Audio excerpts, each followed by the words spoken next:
Praise the Lord. இயேசு கிறிஸ்துவின் நாமத்திற்கு எப்போதுமே மிக ஸ்தோத்திரம். நான் உங்கள் ஜோஷுவா கேனன் ஸ்ட்ரீம்லேருந்து பேசுகிறேன்.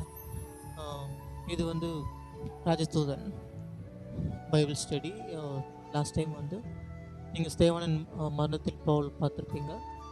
ஸோ இந்த வாரம் பைபிள் ஸ்டடியில் நம்ம என்ன பார்க்க போகிறோன்னா, அண்ட் இந்த வீக் வந்து எருசலேம் முதல் சபையில் பவுல். ஸோ அந்த டைட்டில் தான் இந்த வீக் பைபிள் ஸ்டடி இருக்கும் போது. அண்ட் உங்கள் தேவ ஊழியக்கார் கோபால் பால் அவர்கள் பைபிள் ஸ்டடி எடுக்கிறாங்க. ஸோ பாருங்கள். அண்ட் ஸ்டில் எங்களோட மினிஸ்ட்ரி வந்து உங்கள் ப்ரேயரில் ஹோல்ட் பண்ணுங்கள். அண்ட் லாஸ்ட் வீக் வந்து எல்லோரும் பார்த்துருக்கீங்க, சப்போர்ட் பண்ணியிருக்கீங்க. And thank you so much for that. And still இந்த வீக்கு தான் பாருங்கள், கண்டினியூஸாக பார்த்தாக்கா இந்த ஹிஸ்ட்ரி வந்து நல்லா புரியும். Thank you so much for everything. Praise the Lord. இயேசு கிறிஸ்துவின் நாமத்திற்கு எப்போதுமே மிக ஸ்தோத்திரம். ஆமென்.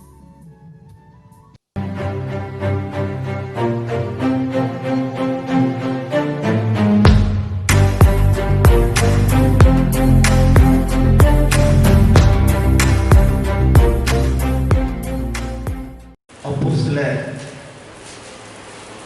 8ஆம் அதிகாரம்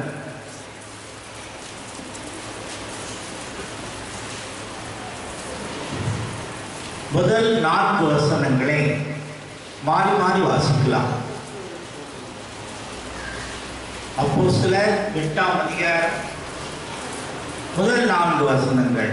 நான் ஒரு வசனத்தை வாசிக்கிறேன், நீங்கள் ஒரு வசனத்தை வாசிக்கிறீர்கள். இப்படியாக 4 வசனங்களை வாசிக்கலாம். அவனை கொலை செய்கிறதற்கு சவுலும் சம்மதித்திருந்தான். அக்காலத்திலே எருசலேமில் உள்ள சபைக்கு மிகுந்த துன்பம் உண்டாயிற்று. அப்போஸ்தலர் தவிர மற்ற யாவரும் யூதேயா சமரியா தேசங்களில் சிதறப்பட்டு போனார்கள்.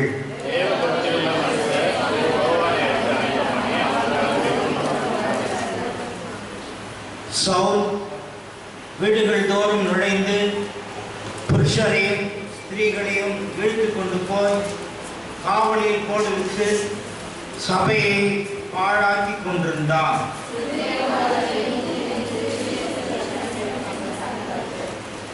ஏன் இவ்வளவு வாலிபு ரொம்ப கம்மியா இருக்கு? வாலிபு ரொம்ப கம்மியாயிடுச்சு. 4வது வசனத்தை சத்தமா வாசிங்க.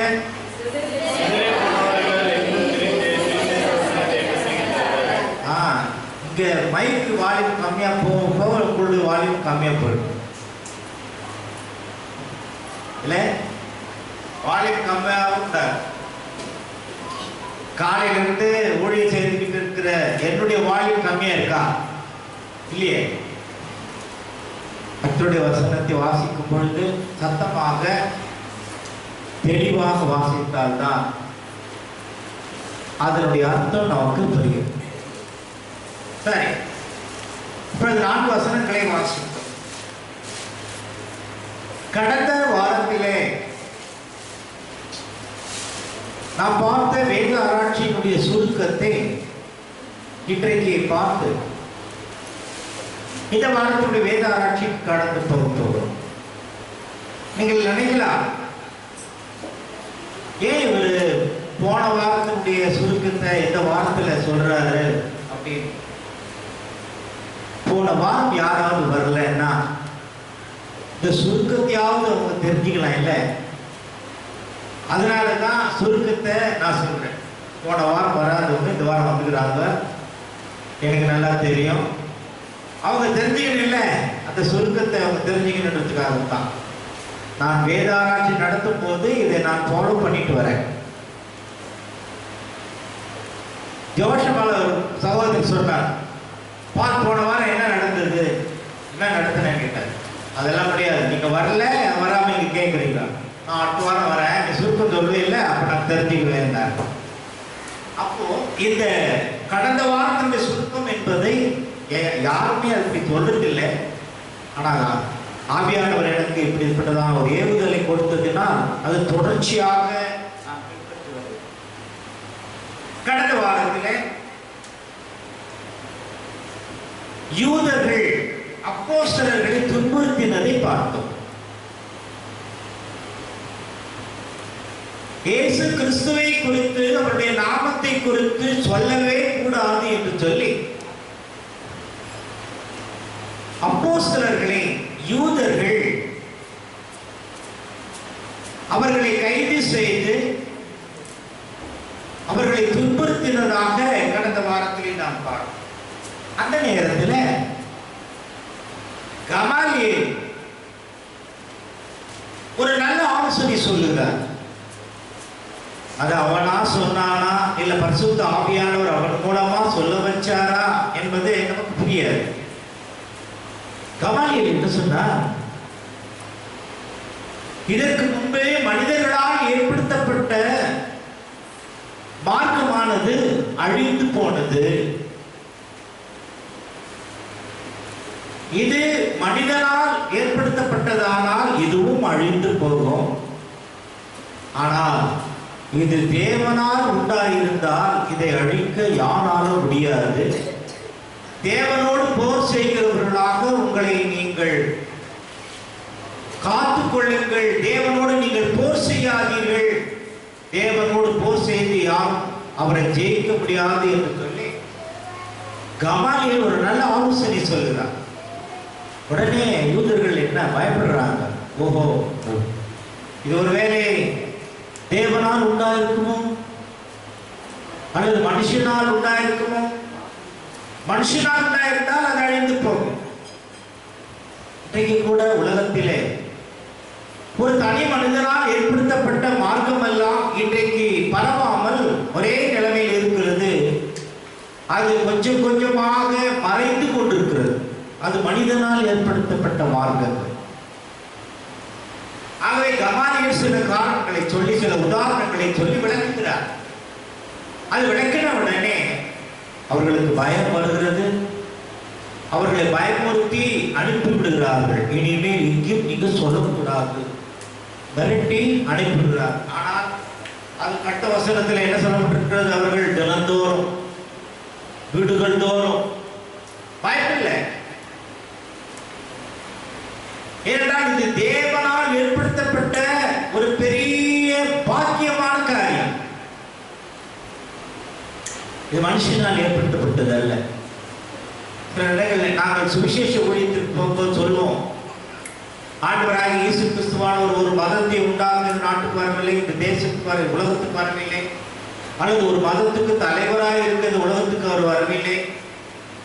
சுவிசேஷம் சொல்லும் போது நாங்கள் சொல்லுவோம், அவர் உங்களையும் என்னையும் ரட்சிக்க வந்தார், ஒரு மார்க்கத்தை நமக்கு வெளிப்படுத்த வந்தார் என்று சொல்லி சுவிசேஷம் சொல்லுவோம். ஆகவே இந்த கமாலியேல் ஆலோசனை அவர்கள் கேட்ட உடனே அவர்களை துன்புறுத்துவது, அவர்களை கைது செய்வது விட்டு விடுகிறார். அதன் பிறகு என்ன பார்த்தோம்?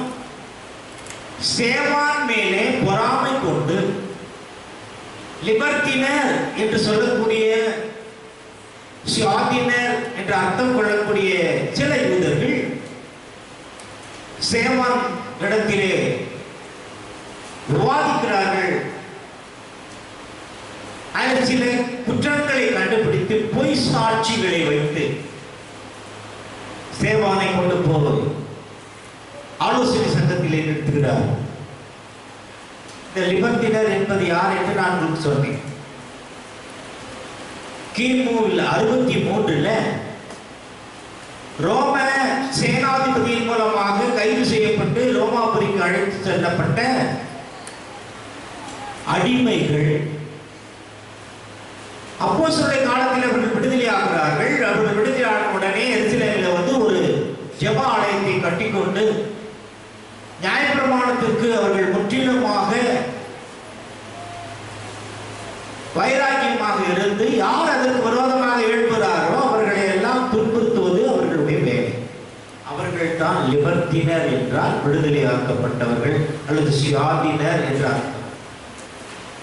சேவானை கொண்டு போய் ஆலோசனை சங்கத்திலே நிறுத்துகிறார். ஆலோசனை சங்கத்திலே பொய்யான சாட்சியை வைத்து, நல்ல கவனிங்க, கடந்த வாரத்தில் அதுதான் சொன்னேன். இன்றைக்கு கூட பொய் சாட்சிகளை வைத்து அநேகரை வஞ்சிக்கிறார்கள். அது இயேசு கிறிஸ்துவின் ரத்தத்தினாலே கழுவப்பட்டவர்கள், மாற்றப்பட்டவர்கள் செய்யக்கூடாத காரியம், அது பாவமான காரியம். ஆகவே இவர்கள் பொய் சாட்சி, ஆண்டவராக இயேசு கிறிஸ்துவை கூட பொய் சாட்சியை கொண்டு போய் நிறுத்தினார்கள். அதே போல ஸ்தேவானையும் பொய் சாட்சியை கொண்டு போய் நிறுத்தி அவனுக்கு மேல் குற்றம் சுமத்தினார்கள். ஸ்தேவானுடைய மரணத்தை குறித்து பார்த்தோம்.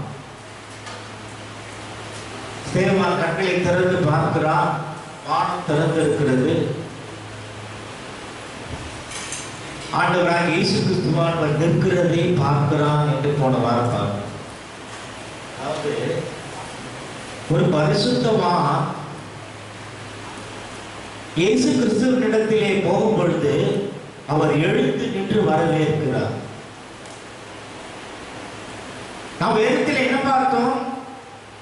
அவர் சிங்காசனத்திலே பிதாவோடு போய் உட்கார்ந்தார் என்றுதான் பார்த்தோம். ஆனால் ஸ்தேவானுடைய மரணத்திலே அவர் எழுந்து நிற்கிறதை நான் பார்க்கிறேன், நிற்கிறதை நான் பார்க்கிறேன் என்று சொன்னார்.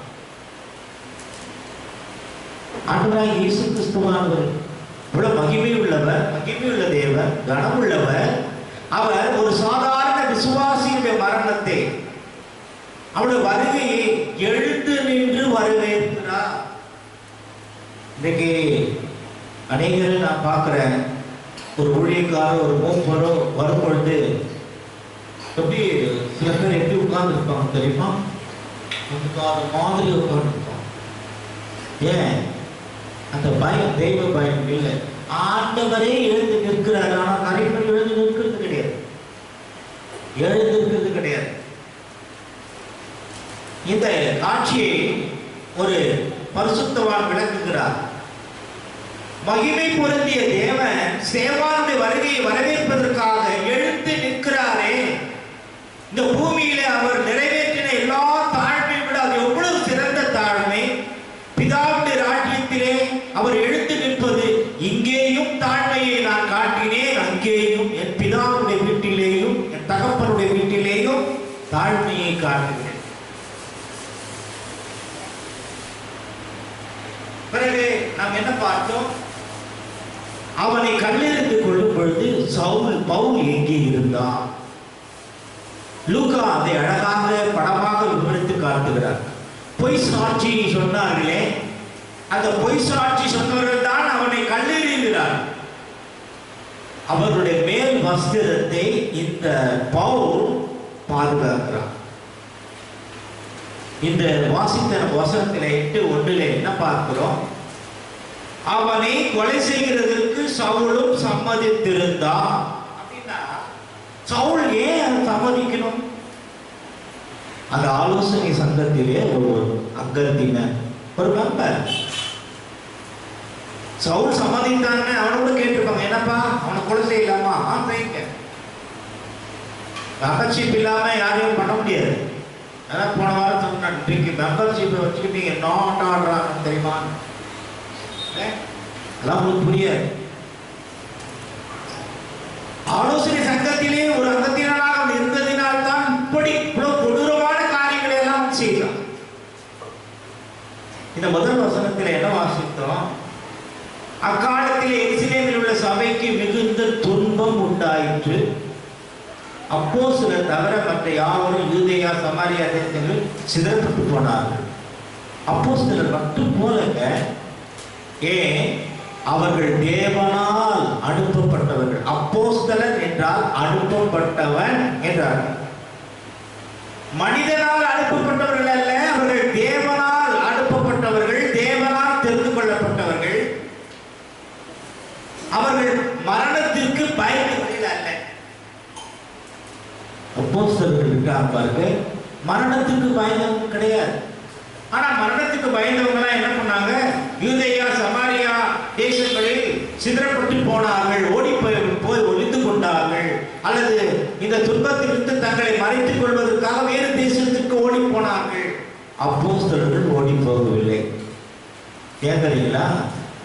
அவங்க மரணத்துக்கு பயப்படல. அதே எருசலேமில் நான் இருப்பேன், கர்த்தருக்காக நான் மரிப்பேன். அப்படிப்பட்டவர்களுக்கு வைராக்கியம் வேண்டும். பாருங்க, தன்னை ஊழியக்காரன், தன்னை அப்போஸ்தலன் என்று சொல்லி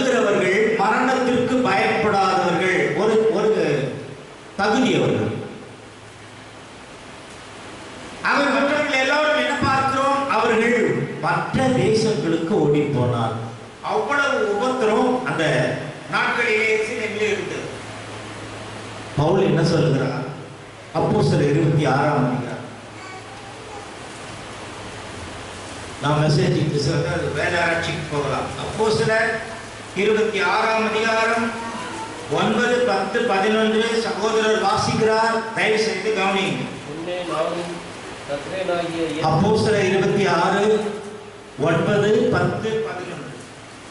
முன்னே நானும் நசரேயனாகிய இயேசுவின் நாமத்திற்கு விரோதமாய் அநேக காரியங்களை நடப்பிக்க வேண்டும் என்று நினைத்திருந்தேன். அப்படியே நான் எருசலேமிலும் செய்தேன்.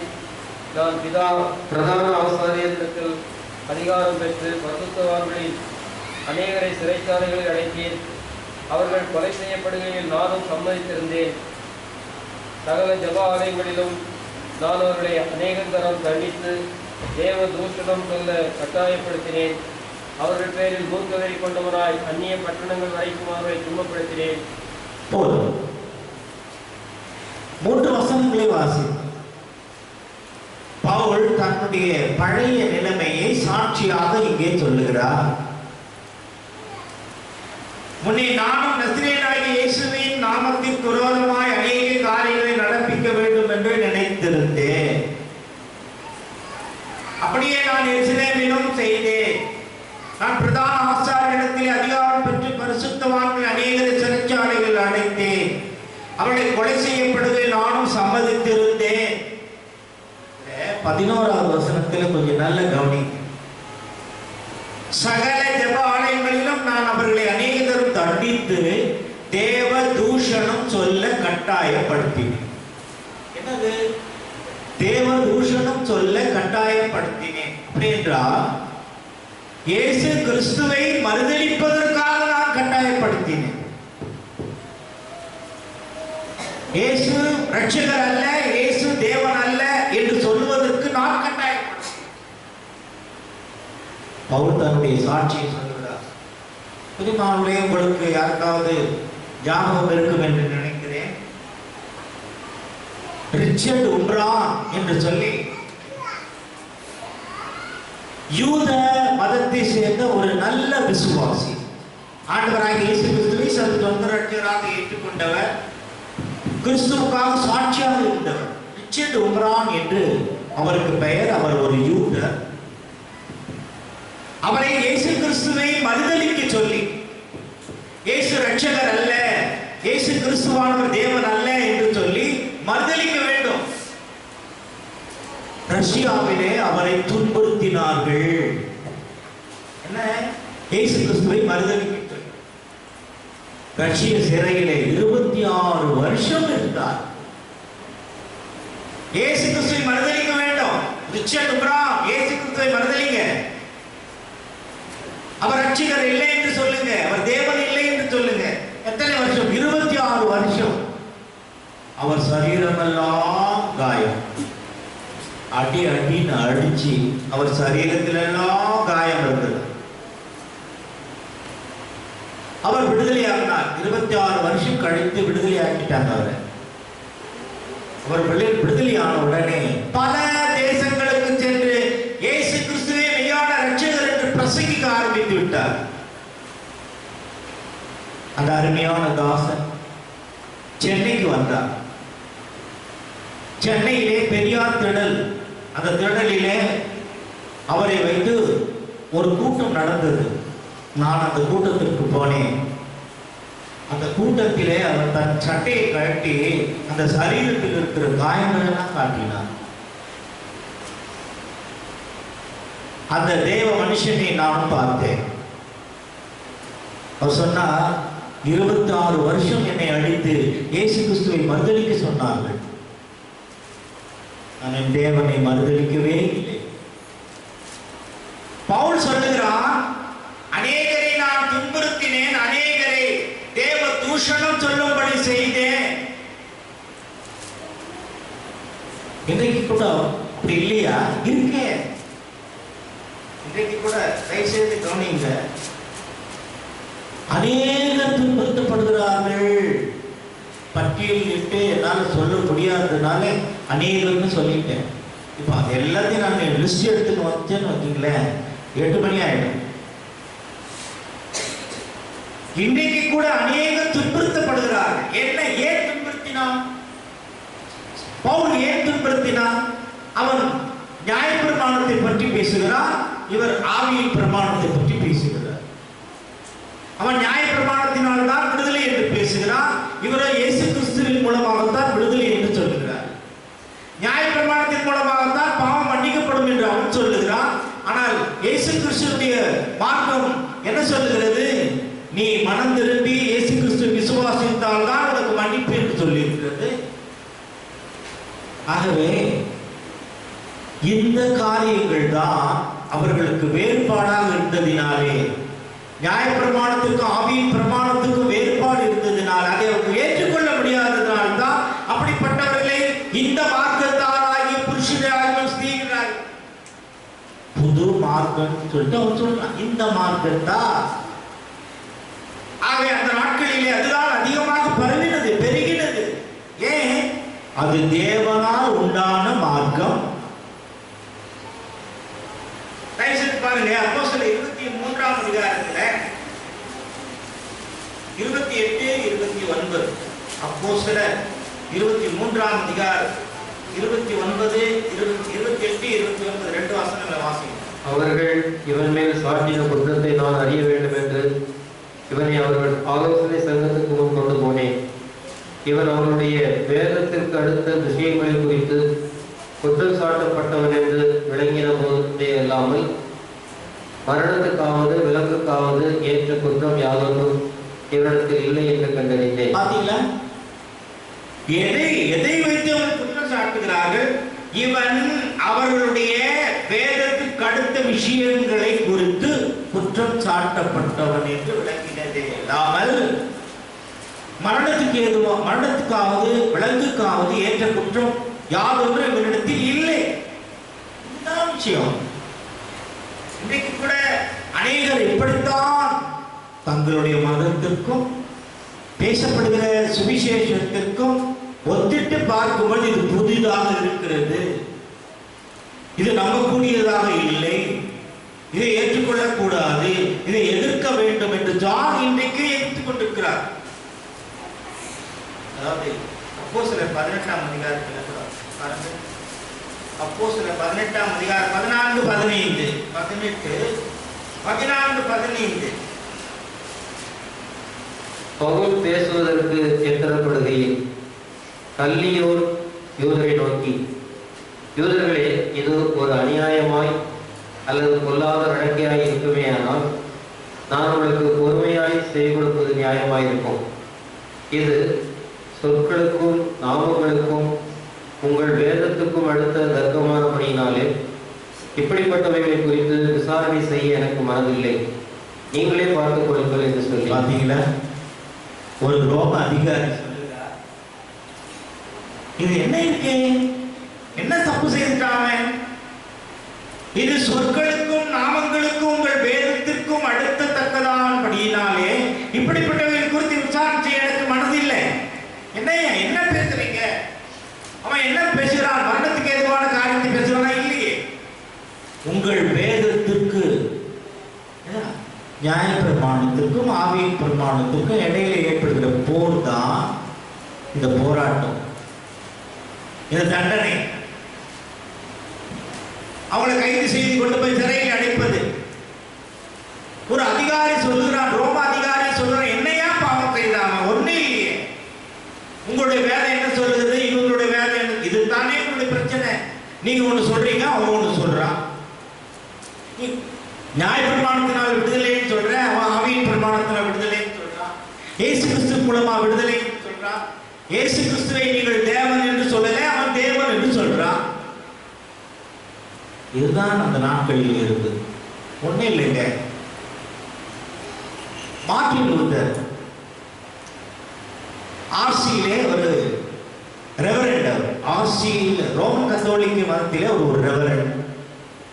அவர் என்ன சொன்னார்? வேதத்துக்கு ஒத்து நீங்கள் நடக்கவில்லை. அப்பொழுது இருந்த போப்பை பார்த்து அவர் சொல்லுகிறார், நீங்கள் வேதத்துக்கு ஒத்து நடக்கவில்லை, வேதத்துக்கு புறம்பா நடக்கிறீர்கள் என்று அவர் 95 காரியங்களை எழுதி ஒட்டிட்டான். உடனே அவங்களுக்கு கோபம் வந்துச்சு. என்னடா நீ ரோமன் கத்தோலிக்க மார்க்கத்திலே தப்பா நடக்கிறன்னு சொல்லிட்டு இவன் ஒட்டுறானே, நீ எதை வைக்கிறா ஒட்டுற? வேதத்தை வைத்து ஒட்டுற. விக்கிரக ஆராதனை கூடாது என்று வேதத்தில் இருக்கு, நீ ஏன் தலையை வச்சிருக்கிறேன்னு கேட்கிறான். கேட்ட கரெக்ட் தானே? விக்கிரக ஆராதனை கூடாதுன்னு பைபிள் இருக்கு, நீ ஏன் சிலை வச்சிருக்கிற? நீ எந்த சிலையை வச்சிருந்தாலும் தப்புன்றான். நீ அதுக்கு மாலை போடுற, அதுக்கு மெழுகுவர்த்தி ஏத்துற, தப்பு தானே? அது ஆராதனை சொல்லிட்டு நீங்க சொல்றீங்க, அது தப்பு தானே? சரி, என்ன கரெக்ட் தானே? அவன் கேட்கறது பைபிள் இல்லையே, நீங்க சொல்றது பைபிள் இல்லையே, நீ பைபிள் இல்லாதால ஏன் பண்றீங்க? அதுதான் கேட்டான். அவனை என்ன பண்ணான்னு தெரியுமா? அவனை கொலை செய்யறதுக்கு போப்பு என்ன பண்ணாரு, அவனை எப்படியாவது கொலை பண்ணிடுங்க, இல்லைன்னா நம்முடைய ஆட்சி மார்க்கமே போயிடும். நிறைய பேர் நம்முடைய மதம் போயிடும், நம்முடைய மார்க்கம் போயிடும், இவங்களை வளர விடக்கூடாதுன்னு நமக்கு எதிராக இருக்கிறார்களே தவிர இதை அழிக்க யாராலையும் முடியாது. ஆதி நாட்களிலே ரோம அதிகாரிகளே தெளிவா சொல்லிட்டாங்க, ஐயா உங்க வேதத்தினுடைய பிரச்சனைகளை கொண்டு வந்தீங்க, ஏண்டா தப்பு தப்புன்னு சொல்றீங்க? அவன் என்ன தப்பு பண்ணா சொல்லு? யாராவது அடிச்சானா, கொலை பண்ணானா, பொய் சாட்சி சொன்னானா, ஏதாவது செய்தானா, மரணத்துக்கு ஏதுவான காரியம் ஏதாவது இருக்கா சொல்லு. ஐயா இப்ப கூட இதே தானே பண்ணிட்டு இருக்காங்க. அருமையான ஒரு பால் ஜீப்போடு வைத்து கொடுத்துறாங்க. என்னையா பாவம் செய்தார்கள்? ஜீப்போடு வைத்து கொடுத்துட்டாங்க. என்ன பண்ணாரு? அவங்ககிட்ட ₹1,00,000 வாங்கி கொடுக்காம போயிட்டாரா?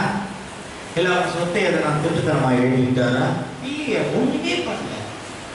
அவன் சொல்லுகிற வேதத்துக்கும் இவர்களுடைய வேதத்துக்கும் முரண்பாடு. இவனுக்கு எரிச்சல், இவனுக்கு கோபம், அதான் பண்ணிட்டான். நான் ரோட்ல போகும்போது பைத்தியக்காரன் வந்துட்டான்னு சொன்னா நம்ம ஏடா பைத்தியக்காரன் சொல்லி நிக்கலாமா? நிக்க கூடாது. வேதத்துல அப்படி சொல்லிங்க, வெளியே போ, நீங்க ஊருக்கு வெளியே போனாங்க போக முடியாது அப்படின்னு நிக்க சொல்லி பைபிள் இல்ல. உங்க கால்களுக்கு தூசிய தட்டி விட்டுட்டீங்க, அந்த இடத்துக்கு வந்துரு, அப்புறம் நான் பார்த்துக்கிறேன். அப்படிதான் எடுத்து நிற்கிறதுக்கு சண்டை போடுறது நமக்கு சொல்லி கொடுத்தீங்க. அவன் இவன் எடுத்து நிற்க மாட்டான், இவன் சண்டை போட மாட்டான்னு சொல்லிட்டு இன்றைக்கு அநேக நாடுகளிலே நிற்க வைத்து சுடுகிறார்கள். தெரியும், உங்களுக்கும் தெரியும். கம்யூனிஸ்ட் நாடுகளிலே, கல்ஃப் அநேக இடங்களிலே அதை நெட்ல போட்டு பாரு, நம்ம எப்படி சுடுறோம் பாருங்கலாம் மாட்டிருக்கிறாங்க. முன்னாடி கண்ணை கட்டிட்டு கையை கட்டிட்டு வச்சுட்டு பின்னாடி சுடுறான், பொட்டு பொட்டு பொட்டுன்னு சொல்றான். என்னையா பண்ணாங்க? ஒன்றும் பண்ணல, இயேசு கிறிஸ்துவை மறுதலிக்கணும். அதான் இன்றைக்கு நடக்குது ஐயா, இன்றைக்கு நடக்குது பாருங்க. இப்படிப்பட்ட ஒரு பெரிய துன்பத்தின் மத்தியிலே வேதத்தில் என்ன வாசிக்கிறோம்? அந்த நாட்களிலே சபைக்கு மிகுந்த துன்பம் உண்டாயிற்று. மிகுந்த துன்பம் உண்டாயிருக்கும் பொழுதுதான் எல்லாம் செத்து போயிட்டாங்க, எருசலேமை விட்டு போயிட்டாங்க. அந்த எருசலேமில் யார் மட்டும் இருக்கிறாங்க? அப்போஸ்தலர்கள் மட்டும்தான் இருக்காங்க. மற்றவெல்லாம் சிதறி போயிடறாங்க. சிதறி போனவங்க பயந்து போய், அந்த ஊரை விட்டு நம்ம வந்துட்டோம், இந்த ஊர்லயாவது நம்ம அதை பத்தி பேசாம இருப்போம் அப்படின்னு இருந்தாங்கன்னு நினைக்கிறீங்களா? கிடையாது. சிதறி போனவர்கள் அநேக இடங்களிலே சுவிசேஷத்தை அறிவித்தார்கள். அப்போஸ்தலர் 8:4 சிதறி போனவர்கள் எங்கும் தெரிந்து சுவிசேஷ வசனத்தை பிரசங்கித்தார்கள். எங்கும் தெரிந்து சுவிசேஷ வசனத்தை பிரசங்கித்தார்கள். எல்லா இடம் போய் பரவுது. இப்பதான் பவுல் கிட்ட வரப்போம். இந்த நாட்களிலே தான் பவுல் என்ன செய்தான் பாருங்க. அப்போஸ்தலர் 9ஆம் அதிகாரம் முதல் 2 வசனங்கள்.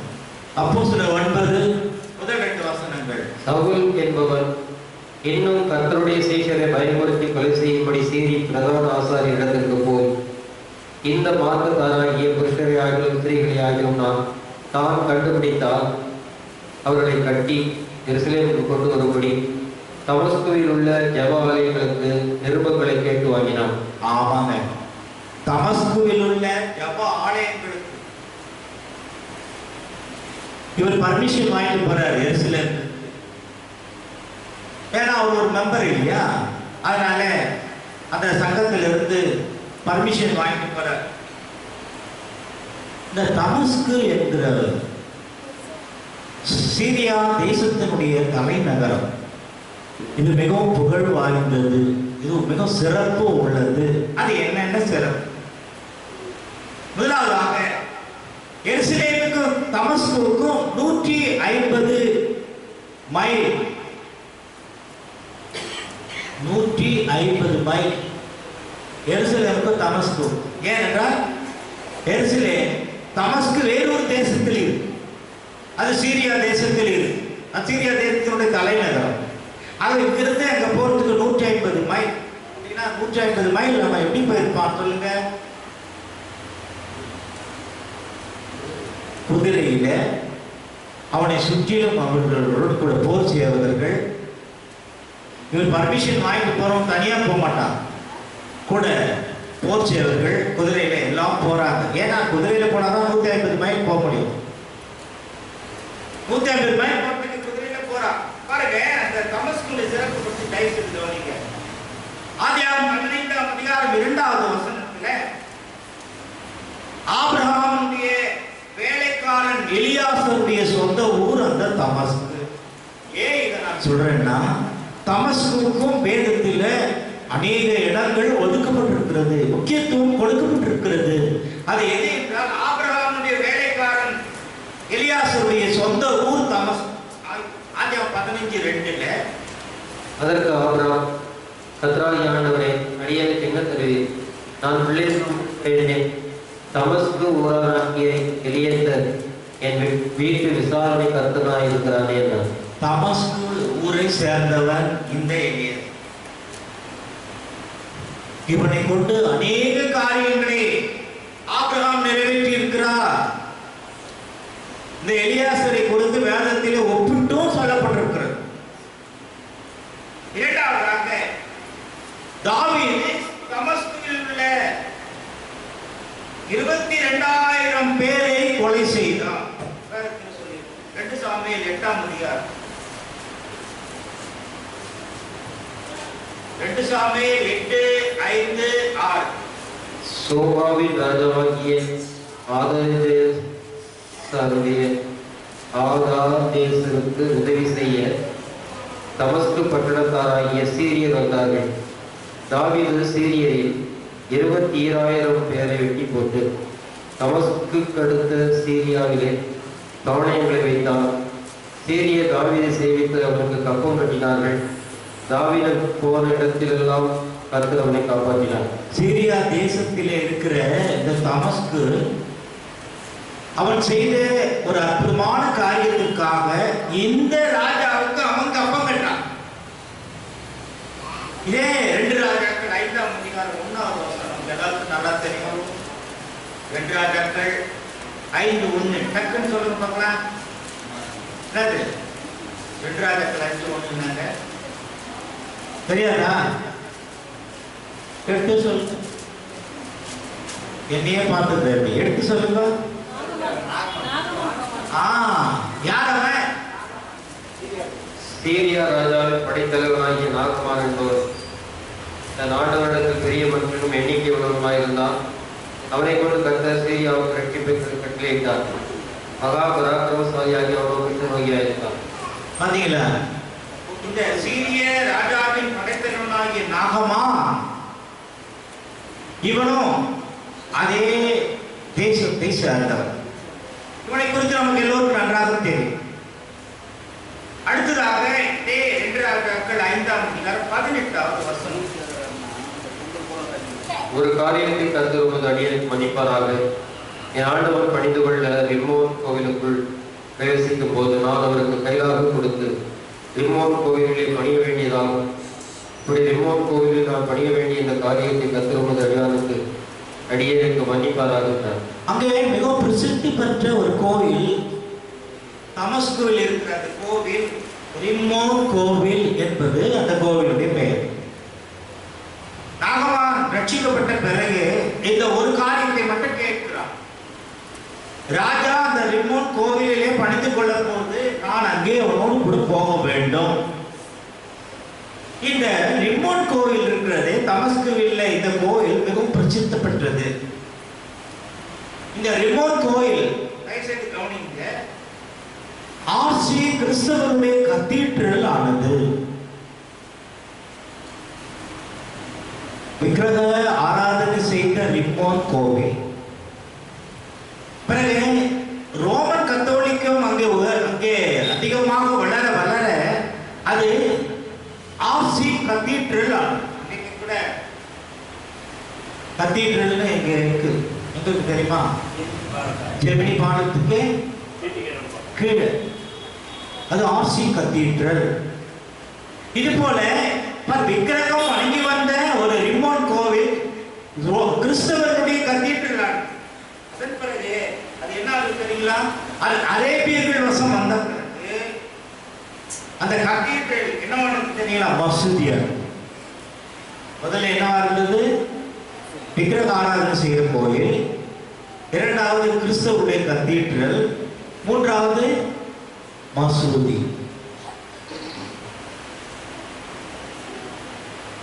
இந்த தமஸ்கு மிகவும் பிரசித்தி பெற்ற மசூதியான மசூதி. இப்ப நான் ஏன் இதை சொல்றேன்னா, அந்த தமஸ்குவில் நேர்தெரு என்று ஒரு தெரு இருக்கு. என்ன தெரு? நேர்தெரு. பேரு அது நேர்தெருனா நேரா இருக்குது. அந்த ஒரு தெருவுக்கு பேர் நேர்தெரு. அந்த நேர்தெரு என்கிற அந்த தெருவில் அநேக விசுவாசிகள் வசித்து வந்தார்கள். இப்ப புரிதா உங்களுக்கு? அவன் தமஸ்குக்கு ஏன் போறான்? தமஸ்கில் உள்ள நேர்தெருவிலே அநேக விசுவாசிகள் இயேசு கிறிஸ்துவை ஏற்றுக்கொண்டவர்கள் அநேகர் வாழ்ந்து வந்ததினாலே அந்த இடத்திற்கு போகிறார். பாருங்க, இப்பதான் நம்ம பவுலை பத்தி பார்க்க போறோம். அப்போஸ்தலர் 9ஆம் அதிகாரம் 4ஆவது வசனம். அப்போஸ்தலர் 9:4. அவன் தரையிலே விழுந்தான். அப்பொழுது, சவுலே சவுலே, நீ என்னை ஏன் துன்பப்படுத்துகிறாய் என்று தன்னுடனே சொல்லுகிற ஒரு சத்தத்தை கேட்டான்.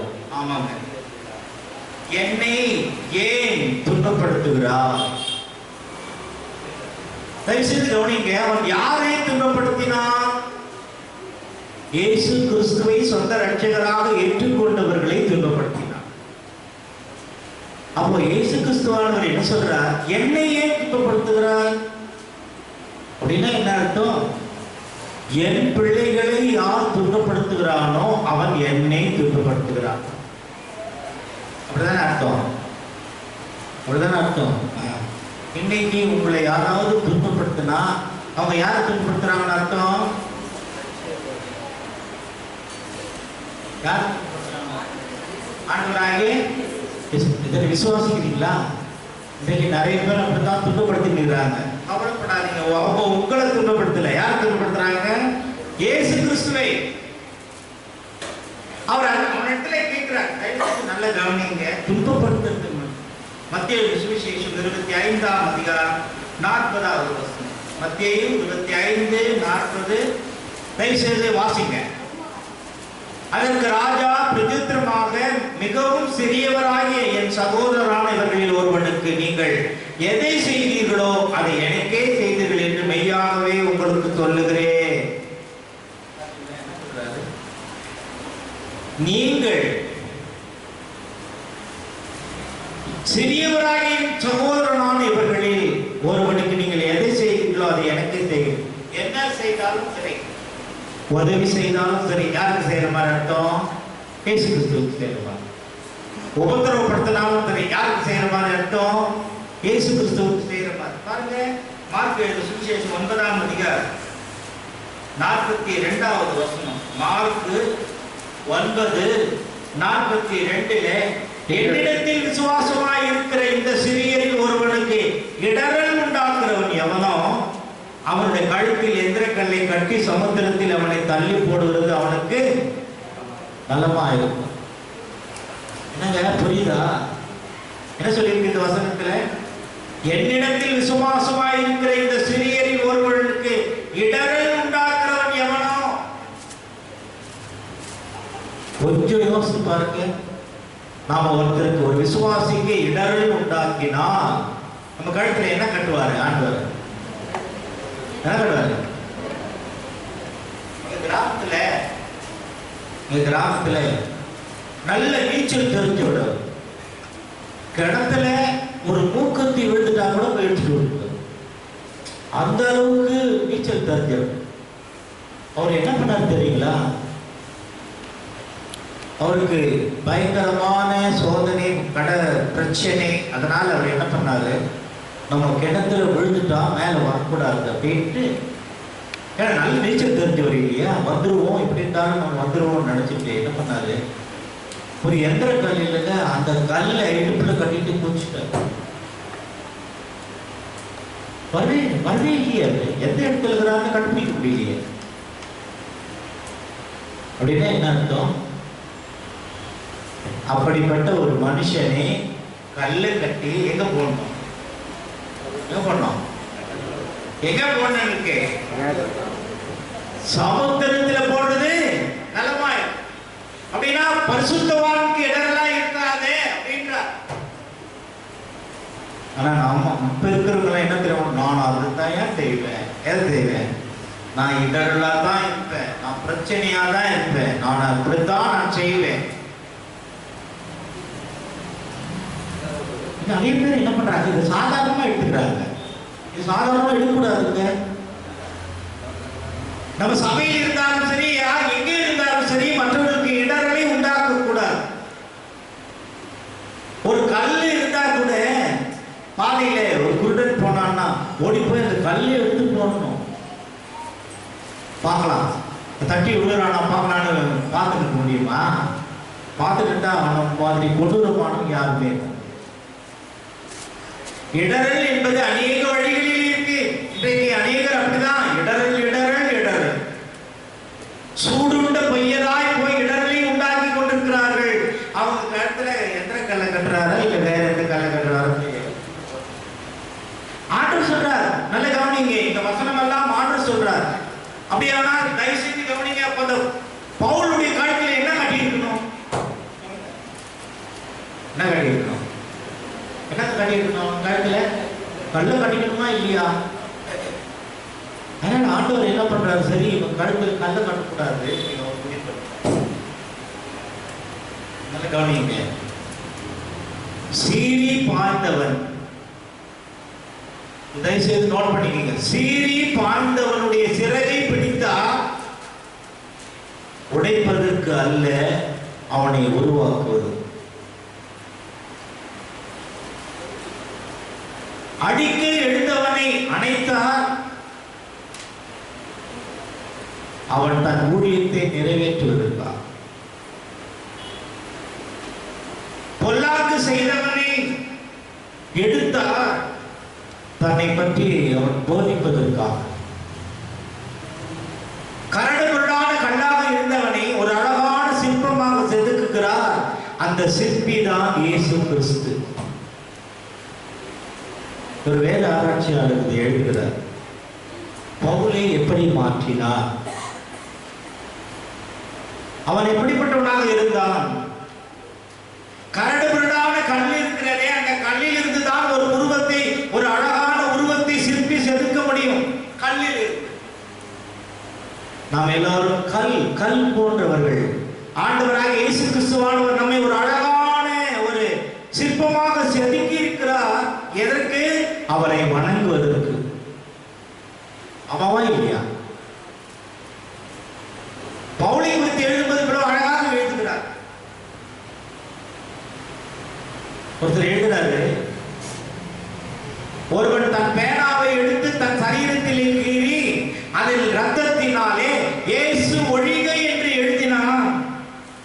அதே மனுஷன் அதே பேனாவை எடுத்து அவன் சரீரத்தில் கிழித்து அந்த ரத்தத்தை எடுத்து இயேசு கிறிஸ்துவுக்காக நான் வாழ்வேன் என்று எழுதினான். என்னுடைய சாட்சியம் அதுதான், அநேகருடைய சாட்சியம் அதுதான். இயேசு கிறிஸ்துவை மறுதலித்தவர்கள், வேதத்தை கிழித்தெறிந்தவர்கள் அதே வேதத்தை எடுத்து போதிக்க ஆரம்பித்தார்கள் இல்லையா?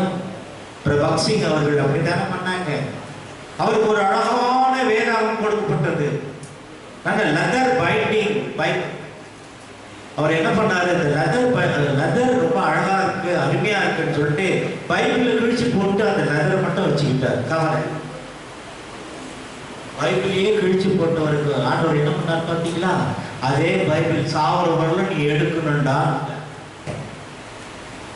இதான் ஆண்டவருடைய சித்தம், இதான் ஆண்டவருடைய நோக்கம், இதான் அந்த சிற்பி கரடுமுரடா இருந்த உங்களையும் என்னையும் அழகான ஒரு சிற்பமாக வடிவமைத்து தேவனுடைய சமூகத்திலே அவரை ஆராதிக்கும்படி செய்திருக்கிறார் என்றால் அந்த சிற்பிக்கு இணையானவர் யாருமே கிடையாது உலகத்தில். அந்த ரட்சகருக்கு இணையானவர்கள் யாருமே கிடையாது இந்த உலகத்தில். வேதம் என்ன சொல்கிறது? அவன் தேவனோடு போர் செய்வதற்காக புறப்பட்டு போகிறான். அவனால் முடியுமா? கமாலியல் என்ன சொன்னார்? தேவனோடு போர் செய்யாதபடி உங்களை எச்சரிக்கையாக உங்களை பார்த்துக் கொள்ளுங்கள். பவுல் என்ன செய்கிறான்? தேவனோடு போர் செய்வதற்கு போய் கொண்டிருக்கிறான். தேவனோடு போர் செய்ய போனவன் திடீர்னு என்ன பார்க்கணும் தெரியுமா? அப்படியே கம்ப்ளீட்டா மாற்றி விடுகிறார், திருப்பி விடுகிறார். அபவுட் மனம் திரும்புதல் என்றால் ஒருத்தர் எழுதுறாரு, அபவுட் முற்றிலுமாக திரும்பி விடுவது. என்ன சொல்றார்? பவுலை ஆண்டவர் சந்தித்த உடனே முதல்ல என்ன சொல்றார்? 9:5 என்ன சொல்கிறார்? ஆண்டவரே நான் என்ன செய்ய சித்தமாயிருக்கிறீர்? அப்போஸ்தலர் 9:5 ஆண்டவரே நான் என்ன செய்ய சித்தமாயிருக்கிறேன். இந்த ஆண்டவர் என்று சொல்வது அவன் தெரிந்து சொன்னானா தெரியாமல் சொன்னானா? ஆண்டவரே என்று சொல்வது அது ஆண்டவரை குறிக்கிறதா இல்லை வேறு ஒன்றை குறிக்கிறதா? இது கொஞ்சம் நல்ல கவனிங்க. எனக்கு ஆண்டவரே தெரியாது, அவனுக்கு எப்படிங்க அவன் ஆண்டவர் சொல்லுவான்? தமிழ்ல என்ன ஆண்டவரே? சாரி, முதல்ல ஆண்டவரே நீர் யார் என்று சொல்லுகிறார். மன்னிக்கணும், ஆண்டவரே நீர் யார் என்றுதான் முதல்ல சொன்னான். அதன் பிறகுதான் ஆண்டவரே நீர் என்ன நான் என்ன செய்ய சித்தமா இருக்கிறேன் என்று சொன்னான். இந்த 2 இடத்துல வர ஆண்டவருக்கு வித்தியாசம் இருக்கு. முதல்ல 5வது வசனத்துல சொல்லுகிற ஆண்டவரே நீர் யார் அப்படின்னா என்ன அர்த்தம்? ஆண்டவராக இயேசு கிறிஸ்துவை அவன் புரிந்து கொண்டு கேட்கிறான் என்ற அர்த்தமா? கிடையாது. ஆண்டவரே என்று சொன்னால் இங்க என்ன அர்த்தம்? கோர்ட்ல மை லார்ட், ஜட்ஜ் பார்த்து சொல்றான் மை லார்ட். என்னுடைய கட்சிக்காரர் நிரபராதி, அவர் எந்த குற்றமும் செய்யவில்லை லார்ட். அது என்ன? அந்த லார்ட் வேற, இந்த லார்ட். அப்போஸ்தலர் 9:5 சொல்லப்படுகிற ஆங்கில வேதாகமத்தை பாருங்க, லார்ட் தான் போட்டிருக்கோம். அது எது? கனப்படுத்துகிற வார்த்தை. அவன் ரட்சகர் யார் என்று தெரிந்து கொள்ளாமல் யாரோ ஒரு அற்புதத்தை பார்த்து ஒரு அதிசயத்தை பார்த்து சொல்லுகிற வார்த்தை அந்த லார்ட், ஆண்டவரே.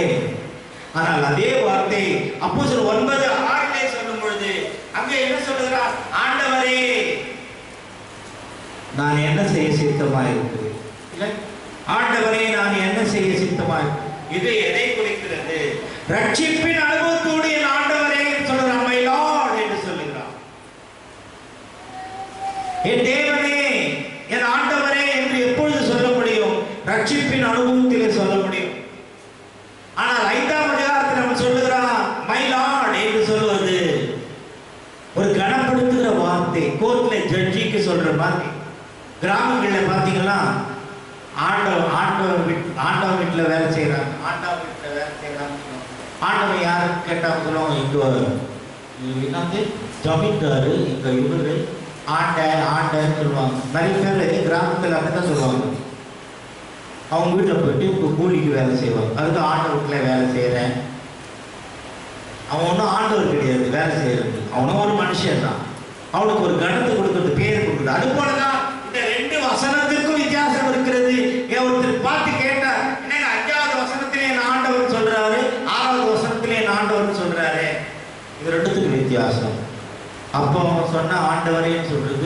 கனப்படுத்துகிற வார்த்தை.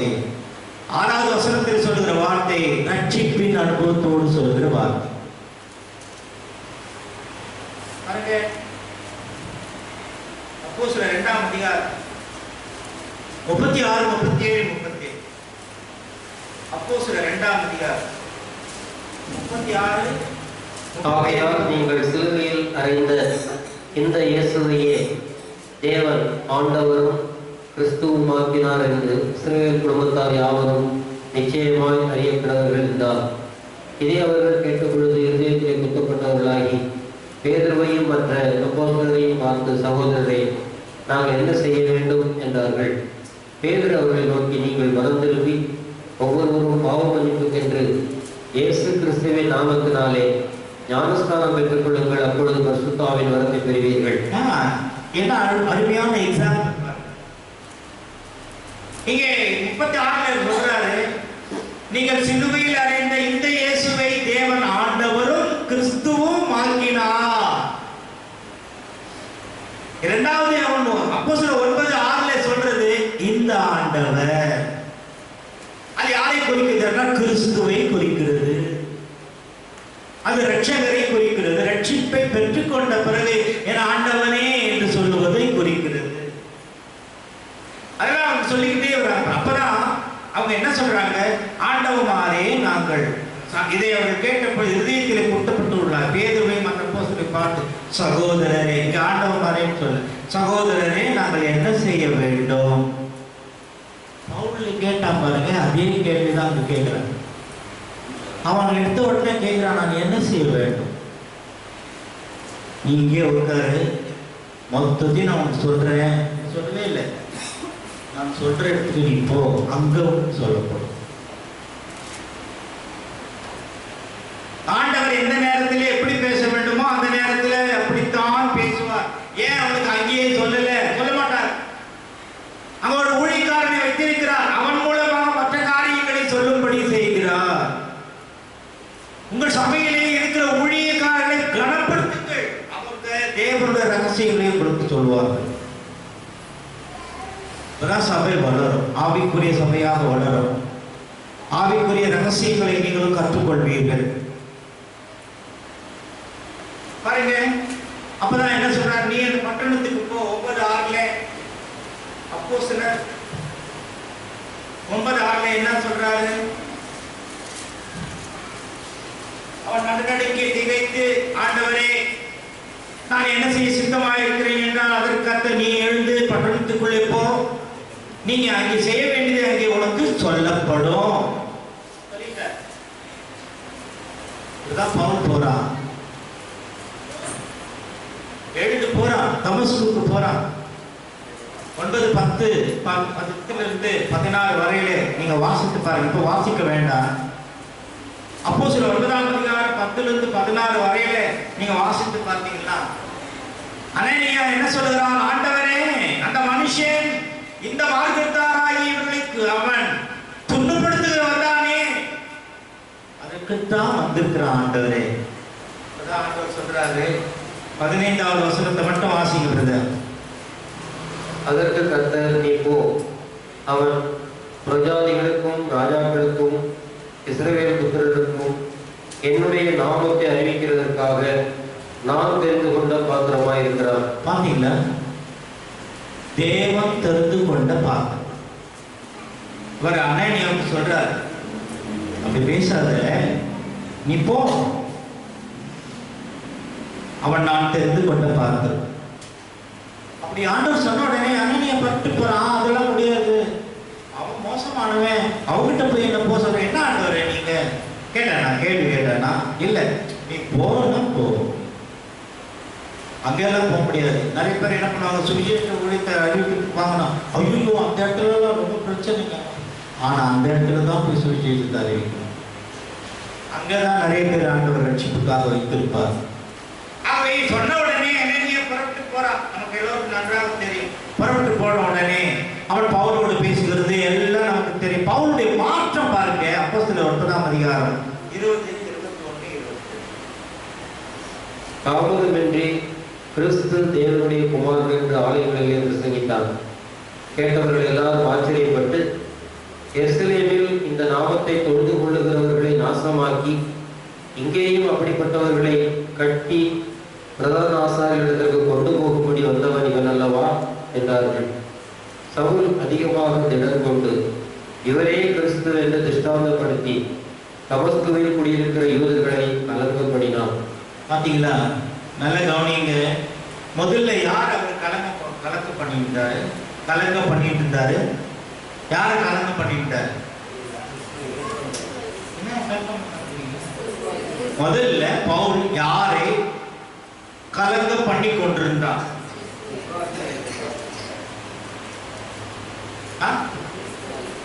இப்ப யார கலங்க பண்ணிட்டான் சொல்லுங்க.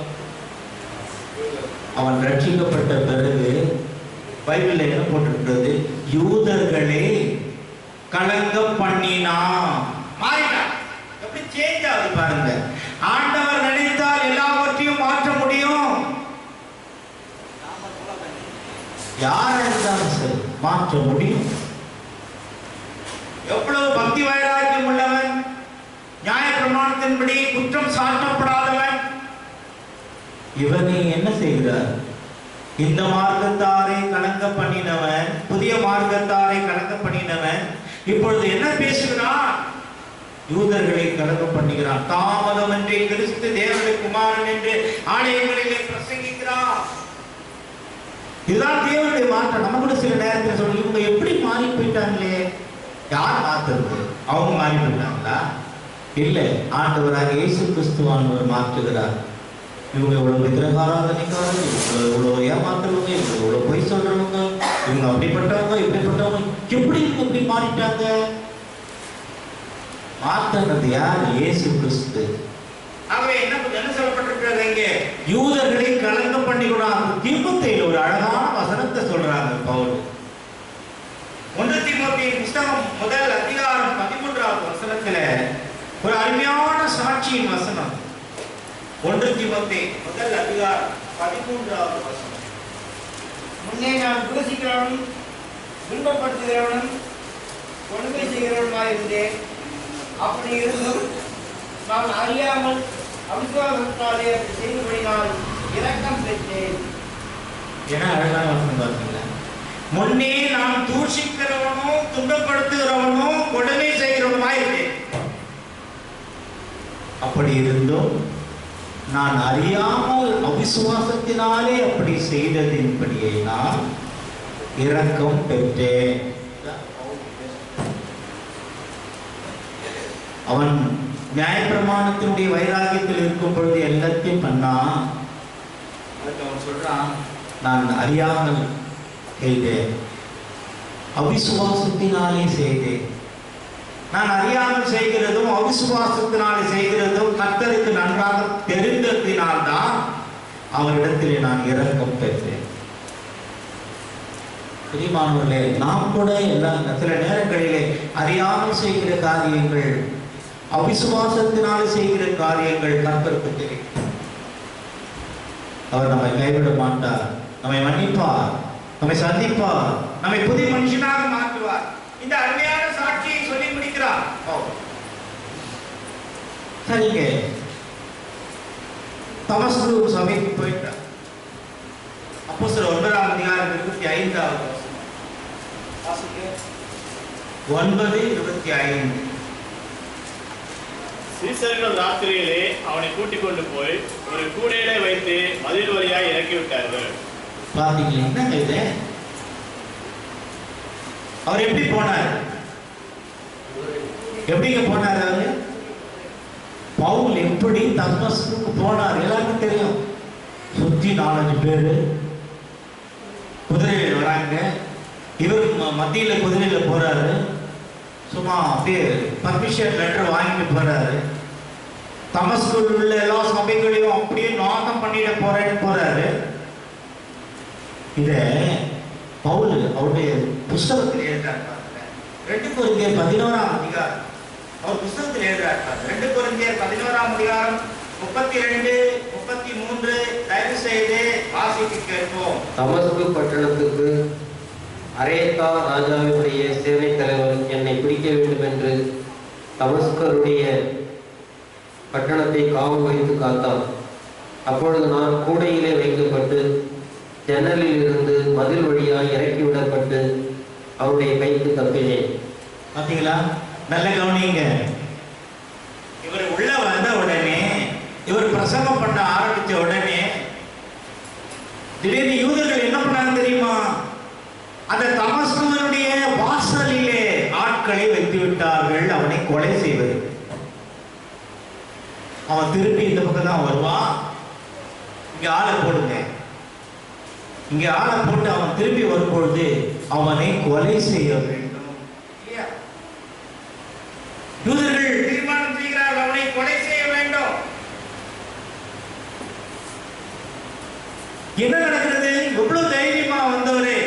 அதே வசனத்துல என்ன சொல்றாரு? அப்பொழுது நான் கூடையிலே வைக்கப்பட்டு, எதில் வைக்கப்பட்டு?